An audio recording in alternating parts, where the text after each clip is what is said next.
Okay, coronavirus. Everybody's talking about coronavirus. Well, viruses come in families. So there's a herpes families. There's a coronavirus family. There's an influenza family of viruses. And so coronaviruses are generally considered to be animal viruses. When you look a little deeper, you find coronaviruses inhabit parasites that are in the bodies of animals.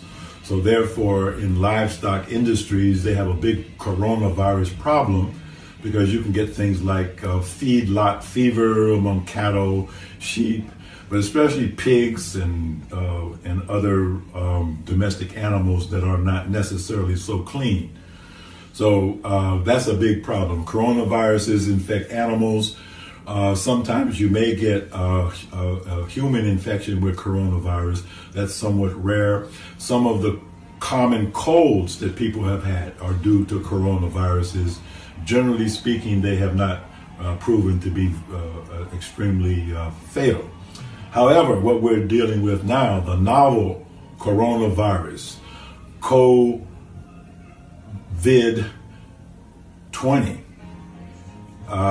this is not a natural coronavirus. This is a genetically engineered, weaponized version of coronavirus that has been married to 4 genes from HIV and probably other genes from perhaps other viral pathogens. The short history is Dr. Lieber of Harvard University, the chief biomolecular scientist at Harvard University, dug up some frozen bodies from the tundra in Alaska. This was maybe 3 or 4 years ago, to investigate what killed them during the Spanish flu epidemic. He isolated that virus from 100 years ago and resurrected it, you could say, but found out that because of the frozen conditions over time, the virus had lost its infectivity. You may question, why would somebody dig up a virus that killed over 100 million people and brought an end to World War I? Well, you would have to ask Dr. Lieber that. But he did that, and then when the infectivity was not what he wanted, then he paired it with 4 genes from HIV and perhaps some other things. And now you have a highly contagious coronavirus that is infecting human beings. And not only from animal to human transmission, but now verified cases human to human transmission through the air. So you could say that this coronavirus 2020 is the descendant of the MERS virus, the Middle Eastern respiratory virus that killed many people in the Middle East, and the SARS virus that I think that goes back to 2003, 2004. That killed many, many people. Now, the SARS virus was the first indication to the Chinese people that someone was out to get them. The SARS virus was genetically engineered to infect Asian people, preferably. And the Chinese realized this. And so since that time, they have actually been on the defensive. Now, the question is whether this latest virus is also a bioweapon engineered to destroy people of Asian descent. And it seems to have another feature. It seems to preferentially infect men as opposed to women. Seems to be much more lethal in men than women. And even though it's considered to be a respiratory virus that causes a respiratory illness, the other interesting factor is that it seems to have a predilection for male testicles. And even in those that recover, the question is, will they be sterilized as after this COVID infection, even if they survive? Bill Gates, along with Dr. Lieber and Johns Hopkins University in October of 2019, conducted a simulation, computer simulation of a coronavirus outbreak, and they determined through computer simulations that such an outbreak would lead to the death of 65 million people. Now, the current experience in China with a 2.3% mortality rate shows that globally we could expect at least 165 million deaths from this virus. So what is it all for? I think it's for the purpose of slowing down the growth of China as a dominant economic, political, and economic power in the world. That is, of course, if it really is a bioweapon. If it's not really a bioweapon, it certainly has taken the U.S.-China trade war to another level. Trade war has become biological warfare, and people are being targeted with their lives. Part of the trade war, of course, was the controversy with a company called Huawei, the leaders in 5G technology. The center of 5G technology is China, and the center of 5G technology in China is Wuhan City, or Hubei, in Hubei province.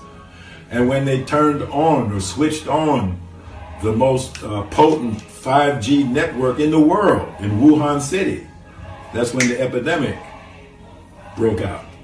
So there are scientists who think that there is an electronic component to what would otherwise just be a biological phenomenon. A virus is on the borderline of living things versus non-living things. It is protein wrapped around genetic material, either RNA or DNA. It is susceptible to electronic frequencies. Viruses can be activated by 5G 60 cycle frequency radiation that was turned on in Wuhan City that just coincidentally happened at the same time as a viral outbreak. Could there be a connection? One final point that I think the world should consider. From my point of view as a medical doctor, someone who knows a little bit about public health, I don't think that the Chinese government could be faulted in any way for their response to whatever happened, whether it was a natural phenomenon or whether it turns out to really be a bio attack. But their response to it was heroic and correct. They built 3 1,000-bed hospitals in a little more than a week. That is phenomenal. They provided hospital care for thousands of people who otherwise would have been left out in the cold to die. And so this is something to ponder. Is the United States capable of the same response, public health wise? Is Europe capable of the same response? Is Africa, is India, are the other nations, are Brazil and other nations in South America and throughout the world?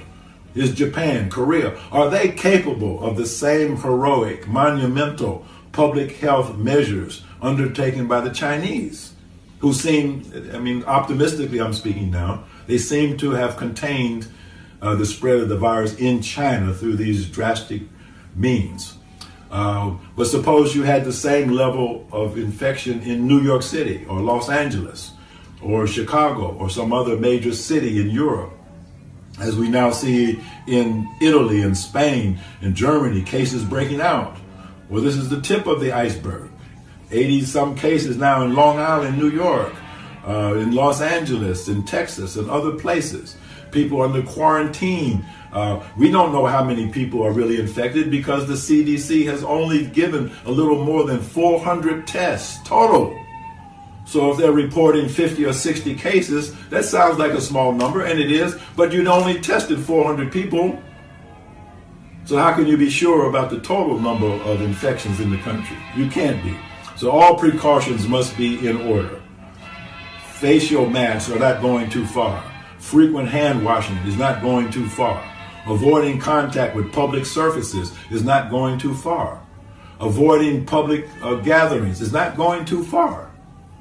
We don't actually know the full characteristics of what we're dealing with, but we must take those things into consideration that we are learning, where these outbreaks are taking place throughout the world.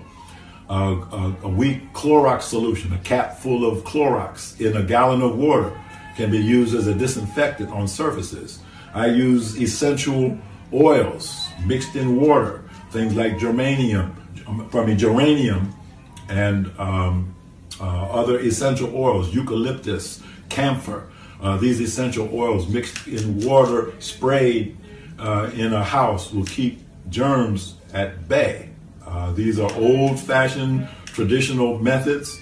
I think the public health service in America is so decrepit, and disabled, that every American citizen should consider you're on your own, and you have to do what you can do to protect yourself and your family, because I don't think that the government agencies are going to be able. They're not equipped. The hospitals don't have the space to accommodate you, so you're going to have to accommodate yourself.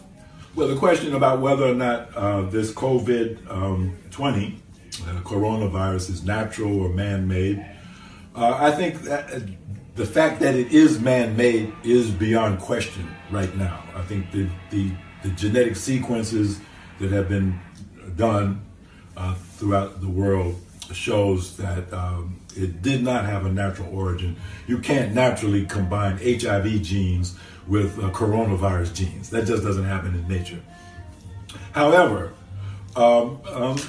nature is capable of things that we may not be able to conceive of. So, for example, one of the things that people are becoming aware of are the tremendous number of deaths that take place every year from ordinary influenza. In the United States, for example, every year you will have between 30 and 40,000 deaths from regular influenza. And that's considered to be normal. And it could even range higher than that, 60, 70,000 per year, and some years lower than that. So we have good seasons and bad seasons. This is from influenza. Well, where did the influenza virus come from? I'm using this as an example for all viruses. Where did they come from? Well, if you have, as you do in China, a situation where you have population congestion, you have human beings living in close proximity with animals. You have human beings living in close proximity to pigs and ducks and chickens. And so the history of influenza is that this is a virus that naturally recombined to produce something that can cause human disease. A bird virus infects a duck in a pond in China. That bird virus gets picked up by a pig who drinks from that pond water. And then that virus recombines inside the body of the pig so that it begins to infect the pig. A bird virus, in other words, has now jumped into a pig. And then who lives right next to the pig, or who ends up eating the pig or slaughtering the pig, is a human being. And so now an original bird virus that somehow was able to infect a pig now makes a second leap, species leap, you could say, into a human being. And now a bird virus that became a swine virus is now a human virus, and we call it influenza. And it has been plaguing the world ever since people thought it was a good idea to live in close proximity to a food source like ducks and pigs. So it's possible, it's remotely possible, that this novel coronavirus is a natural virus, like they say. It came from a meat market in China. It came from bats. It came from this. It came from that. Well, that sounds like the green monkey story related to HIV. And then it turns out green monkeys had very little to do with HIV. Human biomolecular engineers had everything to do with the development of HIV as a biological weapon. And I think that the evidence is very strong right now. And I think the proof positive will come in the future. This was a biologically engineered weapon, probably done by Dr. Lieber and his team from Harvard University in conjunction with Johns Hopkins University and with Wuhan University in China and other government agencies in China. They developed this. They will have to explain to the world why they thought this was such a good idea to do.